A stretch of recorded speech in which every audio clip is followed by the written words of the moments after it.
Hey guys, here is a video tutorial brought to you by Concept Art Masters, and here I'm going to show you how to um, draw your own stone or rocks, and then using real photo as an overlay image to add realism to it. So you don't have to really be exceptionally good, at drawing rocks and stones, but a general idea would be good to know. So here I'm drawing the basic shape of the rock, and I didn't use any reference, so it's not going to be 100% realistic or accurate, but the general idea works here well, especially when you're using textures as an overlay. So textures are only going to enhance your drawing. Doesn't mean it's going to turn your unfinished product into something great. So you do have to practice your stones and everything else to be as realistic or suggestive as possible.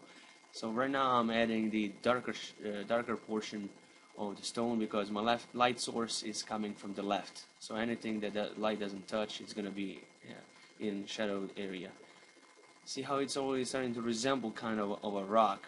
So what you need to practice is the shapes, to see the shapes of the rocks and anything else that you do. It's more important than just trying to go for exactly for the detail in this kind of situation. See, it's kind of overall. It's getting the overall shape that I want. And then I resize the brush to make a little bit better details and more sharp edges. And by doing that, on your keyboard shortcut is those bracket keys going left and right. Left is reducing the size, and going right is enlarging it. So I'm doing smaller cracks in the stone.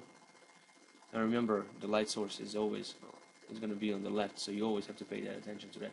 Now I chose the eraser brush by pressing letter E on a keyboard and erasing the edges because to make it more sharp and better presentable. Alright.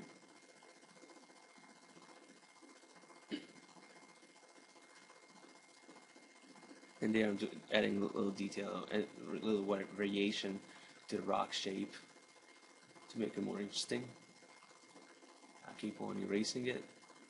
So after this, I'm gonna choose a lighter color. There you go, for highlighted area of the rock, and also I drop in with a smaller brush size, going around the edges, just on the left side where the light is hitting it.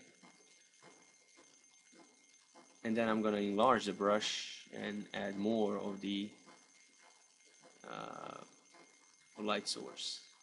When a brush is larger like this, it's more loose texture, it adds more loose detail to it. And when you make it smaller, it gets more sharper and accurate. It's kind of like if you don't like using a brush that doesn't have opacity on it. But when a brush gets larger, then it gets that opacity pressure going on. As you can see, I'm adding more details to it of the light here and there, little cracks. They don't have to be as accurate, especially if you have see, there you go, texture. I Control A to select the entire piece, and then Control C to copy it. Then go back to Control V, which is going to paste it back, and then you resize it by holding Control to make it proportionately resized. Okay, then you place it and turn around the way you want it to be. And then once you like it, you go to the right to the layer settings and choose overlay image. See, there you go.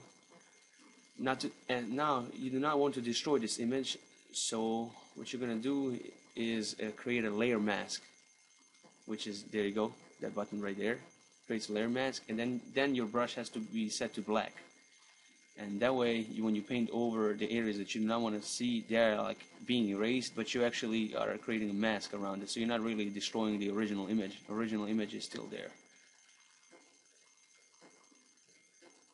Now this texture that I had in my library is not that great of an example. You can find better textures for your images, and at morphfile.com, I believe that's the name, and they have royalty-free images, and they're also free of charge. You can use for your references as well as textures.